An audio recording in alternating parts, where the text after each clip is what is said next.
Well, Austin Cindric's first full-length supercars race in Adelaide was a brutal welcome to the series. He ended up finishing P23, which on the surface looks pretty disappointing. But the story of how he got there is what really matters.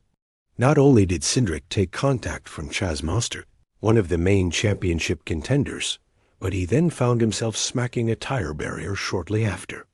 He would finish multiple laps down, a tough pill to swallow for any driver. Let's be clear, this was not Austin Cindric having a Shane Van Gisbergen moment down under. What SVG did by winning his NASCAR Cup Series debut at Chicago remains one of the most incredible feats in modern motorsports. And it's a high bar that's proven difficult for anyone to reach. Even supercars champions like Will Brown and Brodie Kostecki haven't been able to replicate that kind of instant success in their NASCAR appearances. So what exactly happened to Cindric? He was just trying to make it to the end of the race, stay out of trouble, and he ran into the buzzsaw that was Chaz Mostert. Mostert was on an absolute tear, fighting for his championship life.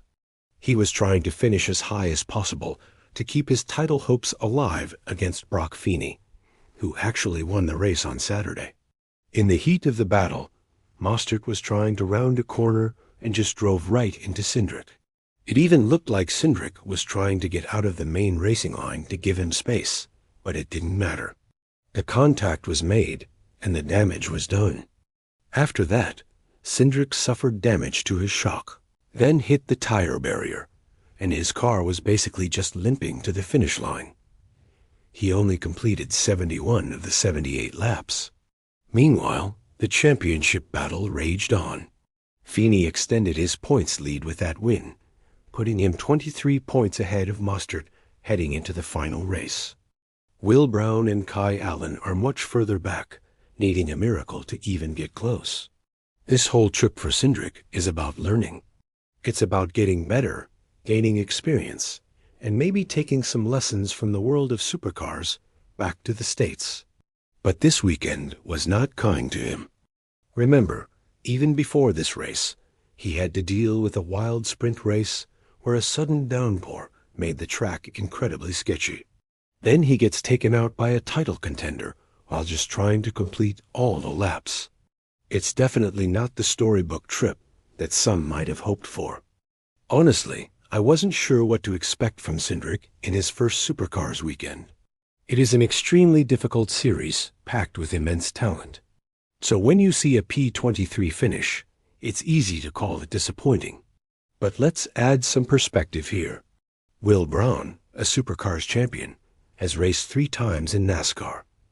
He's only finished one of those races, a P31 at Sonoma with mechanical issues. Brodie Kostecki, another supercars champ with previous American racing experience, finished P22 in the Indy Road Course race in 2023. Going to another country, jumping into a completely different series, in a car you've never driven competitively, is incredibly difficult. It doesn't matter who you are or what you've won. Even the best of the best struggle to adapt to new disciplines. This just reinforces the absolute legend of Shane Van Gisbergen. What he has managed to do, and the speed at which he's done it, is truly remarkable and shouldn't be the standard we hold everyone else to. For Cindric, it's a learning curve. A very steep and punishing one, but a valuable experience nonetheless. It will be interesting to see how he bounces back and what he takes away from this wild Aussie adventure.